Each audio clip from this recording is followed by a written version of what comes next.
Hello दोस्तों, कैसे हैं आप सभी। दोस्तों आप सभी का स्वागत है आपके अपने यूट्यूब चैनल एग्जाम डन पर। मेरा नाम शोभित है दोस्तों, और आज मैं आपके सामने एक मुद्दे को डिस्कस करूंगा। बहुत इंपॉर्टेंट मुद्दा है दोस्तों, जो अभी हाल ही में चर्चा में चल रहा है, उसके बारे में थोड़ा सा डिस्कशन करूंगा। दोस्तों इसमें सबसे बड़ा मेरा जो मुद्दा रहेगा वो रहेगा कि क्या बाबा साहब समान नागरिक संहिता यानी यूनिफॉर्म सिविल कोड के समर्थन में थे। इसके बारे में थोड़ा सा एनालाइज करेंगे। दोस्तों आपको पता होना चाहिए, अभी हाल ही में जो चर्चा में रहा है, जो प्रधानमंत्री हैं, हमारे प्रधानमंत्री है, वो कह चुके हैं कि एक देश एक परिवार के अंदर दो कानून नहीं हो सकते। अगर दो कानून बनते हैं तो वो देश या वो परिवार कभी भी आगे नहीं चल सकता। तो ये कुछ बातें हैं, ये तो हम पॉलिटिक्स में नहीं जाएंगे, लेकिन थोड़ा सा एनालाइज करेंगे कि इसका इतिहास क्या है, हमारे देश में जो जनजाति हैं वो किस प्रकार से इसका प्रभाव झेल सकती हैं, और ये चर्चा में क्यों है, आर्टिकल कौन सा इसका है। तो दोस्तों, और दूसरी वर्तमान में क्या परिस्थिति बन सकती है, और आगे आने वाले समय में अगर यूनिफॉर्म सिविल कोड लाया जाता है तो क्या इसका इम्प्लीकेशन होगा, क्या इसका इम्पैक्ट होगा। सारी बातें डिस्कस करूंगा दोस्तों। बस आपको करना क्या है, चैनल को सब्सक्राइब करना है, वीडियो अच्छा लगे तो उसको लाइक भी करना है। दोस्तों सबसे बड़ी बात, मैं इसी प्लेटफॉर्म पर आपके लिए एक यूपीएससी के द्वारा या फिर किसी भी स्टेट एग्जाम के द्वारा कोई भी क्वेश्चन पूछे जाते हैं उनको डिस्कस करता हूं दोस्तों। साथ ही साथ दोस्तों एक मैं आधुनिक भारत के इतिहास के लेक्चर सीरीज को लाने वाला हूं, तो आपको बस इसको चैनल को सब्सक्राइब करना है। चलिए दोस्तों शुरू करते हैं। सबसे पहले एक मैं बात करता हूं, जो बाबा साहेब की एक बहुत बड़ी थॉट है, उसको भी थोड़ा सा आप देख लीजिए। I measure the progress of a community by the degree of progress which women have achieve. दोस्तों बाबा साहेब क्या कहते हैं, ये कहते हैं कि मैं अगर किसी कम्युनिटी की प्रोग्रेस को मापना है, अगर मुझे किसी कम्युनिटी की जो प्रोग्रेस होती है उसको मापना है, तो मैं उस कम्युनिटी के अंदर जो वुमेन की स्थिति है, जो वुमेन की डिग्री है, उसको मापूंगा। सबसे पहली बात दोस्तों, बाबा साहेब हमेशा से ही महिलाओं के सम्मान में, महिलाओं को इक्वलिटी के लिए, महिलाओं के लिए दोस्तों बहुत बड़े स्तर पर उन्होंने कार्य किए हैं। जो आज के समय में हमारी महिलाएं ऊंचा जीवन, अच्छा जीवन जी रही हैं, पर्दे से बाहर निकल के आई हैं, तो इन्हीं के कारण है दोस्तों, इन्हीं की देन है। सबसे बड़ी बात दोस्तों, आपको पता होगा जब हमारे देश के अंदर बड़े स्तर पर प्रैक्टिस की जाती है, जैसे सती प्रथा, विधवा विवाह, पर्दा प्रथा, और दोस्तों और जो बाल विवाह है, ये बड़ी बड़ी प्रैक्टिस की जाती थी। आज के समय में जो बाबा साहेब अम्बेडकर के द्वारा ये सब देन है, उनके ही द्वारा ये कार्य और इनके ही द्वारा भी ये विरोध किया गया था। जितना काम दोस्तों उन्होंने दलितों के किया है, के हक में किया है, उतना ही काम दोस्तों इन्होंने महिलाओं के हक में, उनको प्रोटेक्शन देने के लिए, उनको बराबरी का हिस्सा देने के लिए ये कार्य किए हैं। दोस्तों ध्यान रखना है, सबसे बड़ी बात है। अब दोस्तों मैं बात करता हूं सबसे पहले जो यूनिफॉर्म सिविल कोड है उसके बारे में, थोड़ा सा इसका बारे में आपको जान लेना चाहिए। यूनिफॉर्म सिविल कोड सभी धार्मिक समुदायों पर लागू होने के लिए एक देश एक नियम का आह्वान करता है, फिर चाहे वह किसी भी धर्म, जाति, समुदाय, संप्रदाय, किसी भी से भी संबंधित हो। यूनिफॉर्म सिविल कोड का मतलब यही है कि शादी, तलाक, जमीन जायदाद के हिस्से में सभी धर्मों के केवल एक ही कानून लागू होगा।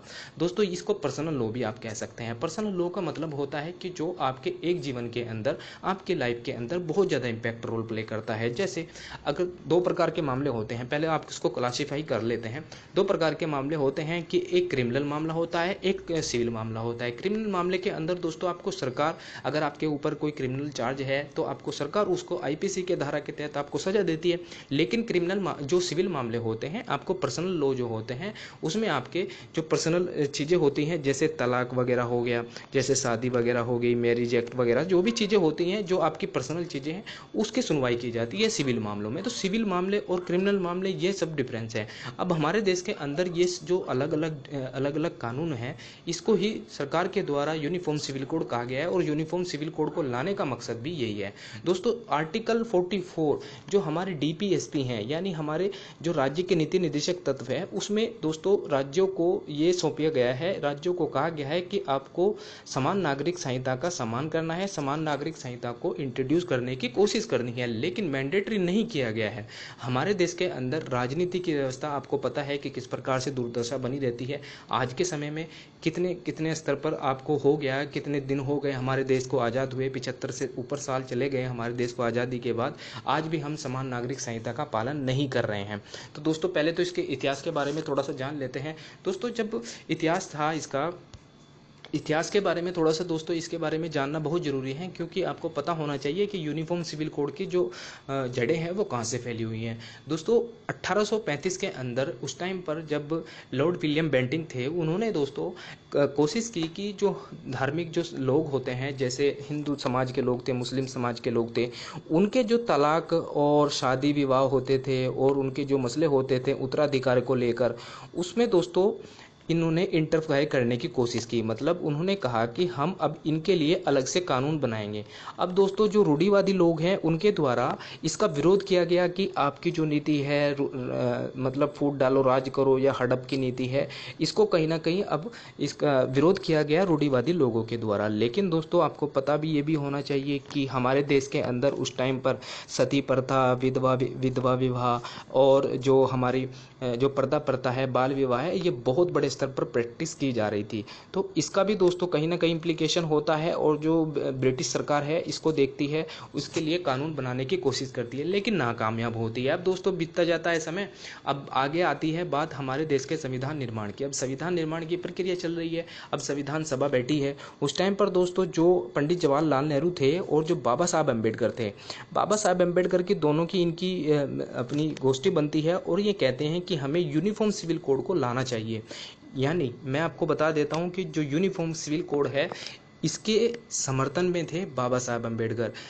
बाबा साहब अम्बेडकर की ही मंशा थी कि हमें पूरे देश के अंदर एक समान नागरिक संहिता को लाना चाहिए, क्योंकि किसी भी धर्म के, किसी भी जाति का कोई भी अलग से कानून नहीं होगा। इसका जो इर्द गिर्द है दोस्तों, वो महिलाओं के प्रोटेक्शन पे हैं। आप देखेंगे यूसीसी का मतलब ही क्या है, महिलाओं को प्रोटेक्शन देना, मतलब समान नागरिक संहिता देना। क्योंकि आपको पता है जो मुस्लिम समाज के अंदर पर्दा प्रथा को बहुत ज़्यादा प्रैक्टिस की जाती है। और दूसरी बात दोस्तों, मुस्लिम समाज के अंदर जो उनको उनकी संपत्ति के अधिकार है वो उनसे छीने जाते हैं। मतलब अगर किसी बच्चे के, किसी भी माँ बाप के दो लड़कियां हो जाती हैं तो उनको संपत्ति में अधिकार नहीं मिलेगा। तो ये दोस्तों कुछ प्रैक्टिस हैं जो शरीयत कानून के द्वारा आज भी लागू की जाती हैं।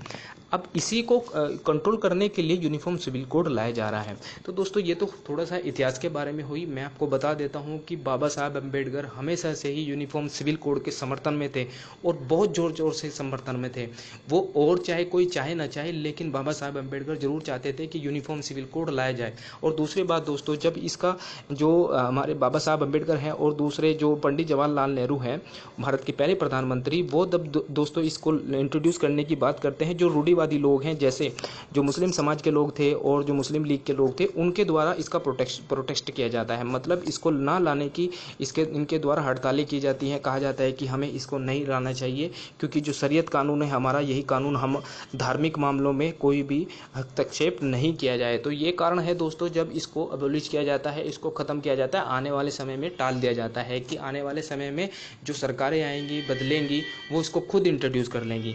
अब दोस्तों ये तो बात हुई। आपको पता है जब इसका बहुत ज़्यादा चर्चा में चल रहा था और बहुत ज़्यादा बहस भी हुई थी संविधान सभा के अंदर, फिर दोस्तों 4-5 कानून लाए जाते हैं। जैसे हिंदू विवाह के अंदर 4 कानून लाए जाते हैं। 1955 में हिंदू विवाह अधिनियम लाया जाता है, जिसको हिंदू कोड बिल भी कह देते हैं।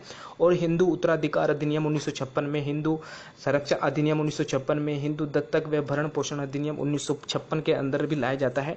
ये सभी कार्य दोस्तों किए जाते हैं जब टसल चलता है, ठीक है। अब वहीं दोस्तों शरीयत कानून के अंदर जो अल्पसंख्यक के लोग हैं, जैसे शरीयत अधिनियम 1937 में, मुस्लिम विवाह अधिनियम 1939 में, मुस्लिम महिला तलाकों का संरक्षण अधिनियम 1986 में, और पारसी अधिनियम 1936 के अंदर। तो ये दोस्तों जो आपके अल्पसंख्यक लोग थे, उनके लिए ये अलग कानून यानी पर्सनल लॉ के अंदर इनको लाया जाता है, ठीक है। सिर्फ कानून बनाए जाते हैं, इनमें कोई एंट्री नहीं की जाती है कि सभी के लिए समान नागरिक होगा, समान सभी के लिए एक ही कानून होगा, नहीं। तो अलग अलग धर्मों के लिए अलग अलग कानून आज भी चल रहे हैं। यूनिफॉर्म सिविल कोड का मतलब है दोस्तों इन सबको खत्म करना। सिर्फ एक ही कानून होगा इन सबको खत्म करके, कि जो सरकार के द्वारा बनाया जाएगा। अब दोस्तों आपको पता होगा जब 1980 के अंदर बीजेपी की सरकार बनती है, बीजेपी की भारतीय जनता पार्टी का गठन होता है, उनके मैनिफेस्टो के अंदर भी यही बात सामने आती है। जब जनता सरकार बनती है, उनके मैनिफेस्टो में 3 मुद्दे होते हैं। कौन कौन से होते हैं दोस्तों? एक होता है 370 धारा को हटाना, जो जम्मू कश्मीर के अंदर 370 धारा लगी हुई थी, उसको हटाना। दूसरा दोस्तों अयोध्या के अंदर राम मंदिर का निर्माण। तीसरा था दोस्तों यूनिफॉर्म सिविल कोड। तीसरा जो आपको पता है, 2 तो पूरे कर दिए इन्होंने अपने मैनिफेस्टो के अंदर, जो भी इन्होंने निर्णय लेने की कोशिश की थी, निर्णय लिए थे कि ये अब इनको हम अबॉलिश करेंगे। तो अब दोस्तों यूनिफॉर्म सिविल कोड की बारी है। तो यूनिफॉर्म सिविल कोड जो भारतीय जनता पार्टी लेकर आएगी, किस प्रकार से लेकर आएगी, ये भी बात आपको जानना बहुत जरूरी है। अब दोस्तों एक स्पेशल मैरिज एक्ट है। स्पेशल मैरिज एक्ट के अंदर दोस्तों क्या होता है कि जो अगर आप किसी अन्य धर्म में शादी करना चाहते हैं तो आपको स्पेशल मैरिज एक्ट के तहत शादी करनी होगी। अब अगर दोस्तों यूनिफॉर्म सिविल कोड लाया जाता है तो इसका इम्प्लीकेशन हमारे समाज पर किस प्रकार से होगा। आपको पता है दोस्तों, इसका कहीं ना कहीं आपको जो हमारे समाज के अंदर जो महिलाएं हैं उनका उत्थान होगा, और खासकर दोस्तों जो मुस्लिम समाज की महिला हैं उनके लिए बहुत ज़्यादा प्रोटेक्शन इनको मिल सकती है यूनिफॉर्म सिविल कोड के अंदर। उनको समानता का अधिकार मिलेगा। दूसरा दोस्तों, उनको आपको पता है कि जो उनको संपत्ति का अधिकार है उसमें उनको हिस्सेदारी मिलेगी, जो कि शरीयत कानून के तहत उनको नहीं मिलती है। तो महिला के लिए मुस्लिम समाज के अंदर दोस्तों इनके लिए बहुत ज़्यादा जरूरी है यूनिफॉर्म सिविल कोड। अब दूसरी बात दोस्तों, हमारे देश के अंदर क्या है कि हमारा देश विविधताओं से भरा है। अब कहीं पर जनजाति रहते हैं, कहीं पर कुछ लोग रहते हैं, कहीं पर किस प्रकार से। हमारा देश विविधताओं से भरा देश है। अलग अलग जातियों के, अलग अलग धर्म के, अलग अलग संप्रदाय के लोग रहते हैं। अब इसका जो इम्प्लीकेशन देखा जा सकता है, हमारी जो जनजाति लोग हैं वो अपनी परंपराओं में किसी को भी अपने बीच में नहीं आने देते हैं। आज भी वो इसी खनाबदोश दुनिया में जी रहे हैं। आज भी वो मुख्य धारा से अलग पड़े हुए हैं। यही कारण है दोस्तों, इन पर भी ये जो यूनिफॉर्म सिविल कोड है, अगर ये इंट्रोड्यूस हो जाता है, अगर ये बना दिया जाता है, तो ये हमारे जो ट्राइब हैं, जो हमारी जनजाति हैं, उनके लिए भी दोस्तों ये कहीं ना कहीं खतरा पैदा कर सकता है उनके नज़रिए से। ठीक है, तो कहीं ना कहीं दोस्तों ये भी कानून अपने बनाने की ज़रूरत है। इसको भी देखना बहुत ज़रूरी है। साथ ही साथ दोस्तों दक्षिण भारत के अंदर आज के समय में 26% लोग ऐसे हैं कि जो हिंदू विवाह के जैसे मुस्लिम विवाह होता है ना, जैसे कोई आपकी बुआ से शादी, लड़की से शादी हो जाती है, बुआ के लड़के से या फिर मामा के लड़के से शादी कर लेते हैं, तो इसी प्रकार से दोस्तों दक्षिण भारत में भी ऐसी प्रैक्टिस होती हैं। तो उनको भी कहीं ना कहीं देखना है सरकार को, तब जाके आगे निर्णय लेना चाहिए। तो ये बातें हैं दोस्तों, इसको भी ध्यान रखना है। अब आपके मन में सवाल आएगा कि क्या दूसरे देशों में भी शरीयत कानून चलते हैं या फिर दूसरे देशों में भी सिविल कोड चलते हैं। जी हाँ दोस्तों, जो सिविल कोड है समान नागरिक संहिता है, आप इसमें देख पा रहे हैं अमेरिका, पाकिस्तान, बांग्लादेश, मलेशिया, तुर्की, इंडोनेशिया, मिस्र, आयरलैंड जैसे देशों में समान नागरिक संहिता का पालन किया जाता है। इन सभी देशों में धर्मों के लिए व्यक्तिगत कानून का एक सेट है। अब दोस्तों पाकिस्तान देख के आपको थोड़ा सा अजीब अटपटा सा लग रहा होगा। जी हाँ दोस्तों, वहाँ पर भी समान नागरिक संहिता लाया जाता है। अब समान नागरिक संहिता वहाँ पर लाया कैसे जाता है, क्योंकि वहाँ पर शरीयत कानून लागू है। शरीयत कानून का मतलब है कि वहाँ पर जो भी कानून होंगे वो शरीयत के हिसाब से होंगे। ऑफिशियली बात है, लेकिन हमारे देश के अंदर अलग अलग समाज है, अलग अलग धर्म है, तो अलग अलग धर्मों के लिए हमारे देश के अंदर जो पर्सनल लॉ है वो भी अलग अलग है। लेकिन पाकिस्तान के अंदर तो एक ही कानून है जो कि शरीयत कानून है, वो शरीयत के हिसाब से करते हैं। तो वहाँ पर भी सिविल कोड यानी समान नागरिक संहिता लागू है। अमेरिका के अंदर तो ऑफिशियली बात है होगी, क्योंकि डेमोक्रेसी कंट्री है। बांग्लादेश के अंदर भी है, पाकिस्तान और मलेशिया, तुर्की के, इंडोनेशिया के अंदर भी हैं। ये तो बात हुई दोस्तों जो दुनिया में है। अब दोस्तों एक बहुत अच्छा केस हुआ है शाह बानो का केस, जो 1985 में हुआ था। दोस्तों इनके पति के द्वारा इनको तलाक दिया जाता है, ये सुप्रीम कोर्ट पहुंच जाती है। सुप्रीम कोर्ट दोस्तों इनके संरक्षण में, इनके प्रोटेक्शन में इनको कहता है कि जो इनके पति होते हैं आपको इनको गुजरा भत्ता देना है जब तक इनके बच्चे कामयाब नहीं हो जाते हैं, जब तक इनके बच्चे बड़े नहीं हो जाते, जब ये तलाक ले लेती हैं। तो दोस्तों ये वो केस जीत जाती है 1985 के अंदर। अब दोस्तों जब यूनिफॉर्म सिविल कोड, जो कि बीजेपी आज के समय में सत्ता में है, तो ये किस प्रकार से इसको इंट्रोड्यूस करेगी ये भी जानना आपको बहुत जरूरी है। क्योंकि इंपॉर्टेंट है दोस्तों कि अगर हमारे देश के अंदर संविधान के अंदर, क्योंकि जो आर्टिकल 44 है वो तो संविधान का भाग है ना, अगर संविधान के भाग के अंदर हम इसको इंट्रोड्यूस करेंगे और इसको दोस्तों इसको समान नागरिक संहिता को हम इम्प्लीमेंट करने की कोशिश करेंगे, तो संविधान के अंदर हम संशोधन करने की कोशिश करेंगे। तो संविधान के अंदर संशोधन करने का मतलब है कि 2/3 बहुमत आपको जरूर चाहिए, जो कि बीजेपी की सरकार के पास ना तो राज्यसभा में है और ना ही लोकसभा में है। तो थोड़ा सा दोस्तों आंकड़े हैं, ये आप इसको देख सकते हैं। 543 टोटल सीटें हैं जो कि लोकसभा के अंदर आज के समय में प्रेजेंट हैं। ठीक है, और 2/3 बहुमत के लिए दोस्तों 362 सीटें चाहिए। लेकिन बीजेपी सरकार के पास कितनी सीटें हैं दोस्तों, वो है 303 सीटें जो कि मेंबर हैं। ठीक है, और जब अगर एनडीए को भी मिला लेते हैं तो 330 सीटें हो जाती हैं, और 303 सीटें दोस्तों इनके खुल में मेंबर हैं। अब ये क्या हुआ, एनडीए के अगर हम बात करते हैं, एनडीए के पास दोस्तों 330 सीटें हैं। 330 सीटें से आपको बहुमत प्राप्त नहीं होगा, इससे दूसरी पार्टी का आपको समर्थन लेना पड़ेगा। अब कांग्रेस पार्टी भी इसके समर्थन में है। मैं कह सकता हूं कि दोस्तों यूनिफॉर्म सिविल कोड आराम से पास हो जाएगा। अब दोस्तों राज्यसभा की बात कर लेते हैं। राज्यसभा के कुल मेंबर 250 हैं, 245 सिलेक्ट होते हैं, और जो 2/3 बहुमत के लिए दोस्तों जो मेंबर चाहिए आपको 667 मेंबर चाहिए, ठीक है। अब 667 नहीं, 167 मेंबर चाहिए, सॉरी। अब उसमें दोस्तों राज्यसभा में बीजेपी के पास 92 सांसद है, एनडीए के पास 110 सांसद हैं। अब एनडीए के पास यहाँ पर भी समर्थन नहीं है, 167 मेंबर चाहिए दोस्तों 2/3 बहुमत के लिए। संविधान संशोधन दोस्तों 368 के तहत किया जाता है, और 368 के तहत अगर संविधान के अंदर संशोधन होता है तो आपको 2/3 मेंबर जरूर चाहिए। आप किसी भी सदन के पास ले जा सकते हैं, किसी भी सदन के में ये बिल को इंट्रोड्यूस कर सकते हैं जो संविधान के संशोधन में निर्माण क्रिया करता है, ठीक है। तो दोस्तों ये सब बातें मैंने इसमें डिस्कस की हैं। लेक्चर कैसा लगा आपको मुझे कमेंट बॉक्स में बताना है। साथ ही साथ दोस्तों आपको वीडियो इंफॉर्मेटिव लगा, आपको वो भी मुझे कमेंट बॉक्स में बताना है। दोस्तों वीडियो को लाइक जरूर करें, चैनल को जरूर सब्सक्राइब करें। आने वाले समय में मैं आपके लिए इसी प्रकार से जो भी इशू होते हैं उनको डिस्कस करता रहूँगा, ठीक है दोस्तों। थैंक यू दोस्तों, मिलते हैं अपनी नेक्स्ट वीडियो में।